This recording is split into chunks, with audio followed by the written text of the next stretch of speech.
Falling into Madness. Session 89, Into the Mist, Dragon Dreams and Collector Confrontation. Over the Goblin Kingdom of Dargoon, aboard an airship bound for seaside in the Mournlands, Ceios, the Elf Ranger, encountered a curious twist of fate with the wand of wild magic, which aged him by 15 years. Despite the wand's alluring power, Djura, aware of its unpredictable nature, hastily discarded it. On the airship's deck, Ceios engaged in a meticulous cleanup of the remnants of a defeated roc, a monstrous bird. Otis, Ceios' loyal flying wolf, contrasted this scene by indulging in the remains of the roc. The crew, consisting of Ceios, Aemaris the water genasi Paladin, and Djura, demonstrated exceptional teamwork as they tackled the ship's repairs. Despite their efforts, the airship bore signs of wear with minor leaks and gaps. Aemaris's venture into the engine room marked a tense moment as he encountered an unexpected split in the elemental within the engine. Speaking primordial, he learned that the newly formed elemental spawn wished to serve, leading to a significant adjustment in the ship's mechanics. The ship now would shed the metal wings that Griesbig attached and regain its vertical takeoff ability.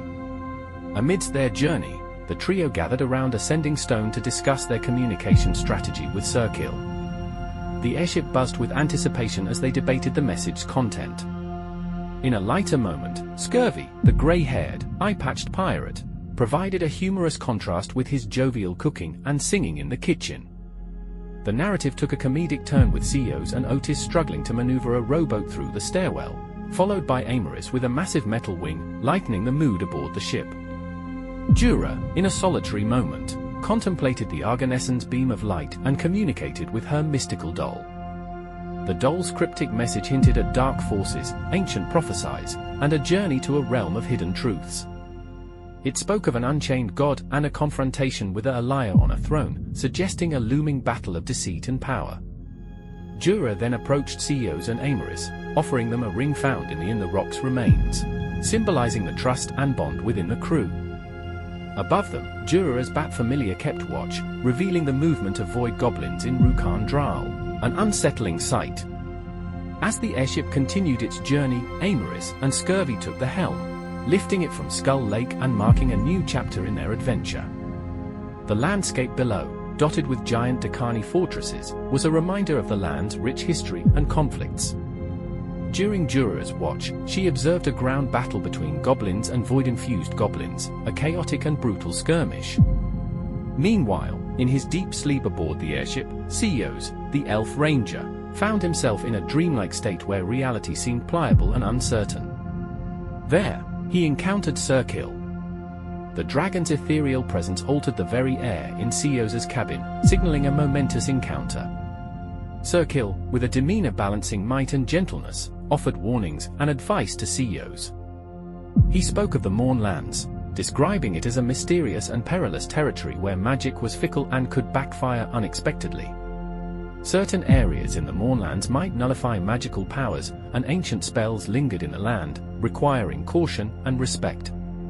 The dragon delved deeper, emphasizing the psychological and emotional challenges posed by the Mournlands. He cautioned Ceios about the deep sorrow and grief permeating the land, remnants of its tragic past. Serkil advised guarding against the land's pervasive coldness and despair, which could weigh heavily on the mind and spirit. He also warned of natural dangers, including unpredictable weather and potential hazards from the local food and water. A personal moment arose when Ceios questioned Serkil about his royal lineage and why he had not been informed earlier. Serkil responded that his focus had been on the mission, and the timing hadn't been right to reveal such information. This left Ceios feeling that he should have had the opportunity to make that decision himself. Serkil shared critical information about the current state of Shan, revealing a brewing civil war between the lower city's inhabitants and the Silver Flame, complicated by an alliance with the Warforged. He mentioned a spreading fungus around all the seal sites, particularly prevalent in Shan. Regarding their mission, Serkil revealed his quest to find the orrery of Voruum in Zendrik. He believed that this facility, combined with the completed eye, had the potential to remove their dragon marks, which could solve the issue of Ceios being a living phylactery. In a solemn moment, Serkil asked Ceios if he was prepared to face death should they fail to remove the dragon marks. This question weighed heavily on Ceios, reminding him of the gravity and potential sacrifices of their quest.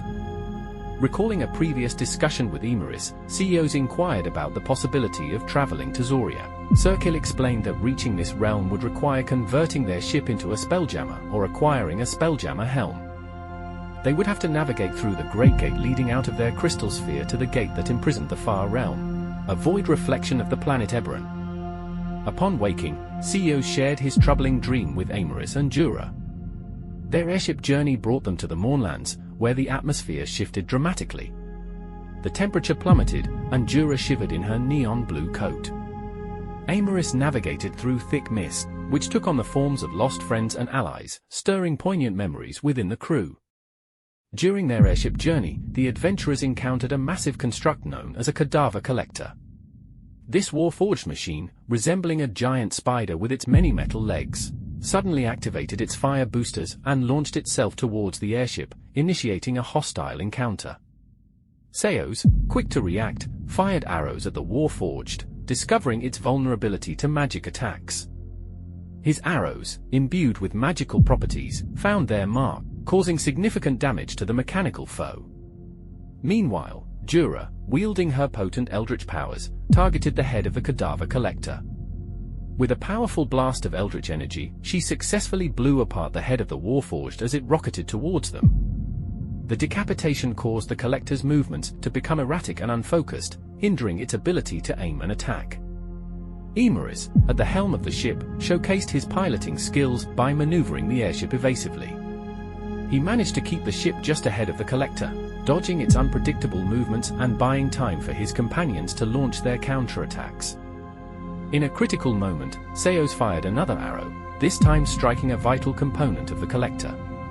The impact was devastating, blowing a massive chunk off the warforged, which crashed onto the deck of the ship. The remainder of the cadaver collector, now severely damaged, plummeted to the ground and exploded in a massive fireball upon impact with the town of Seaside below. Exploring the wreckage, they found items from fallen adventurers. Amidst their discoveries, a haunting melody filled the air, adding to the surreal atmosphere of their surroundings. The session concluded with a striking scene of a battlefield below, where corpses emitted a bright blue light before returning to darkness at the same time the melody stopped and then the screen went black.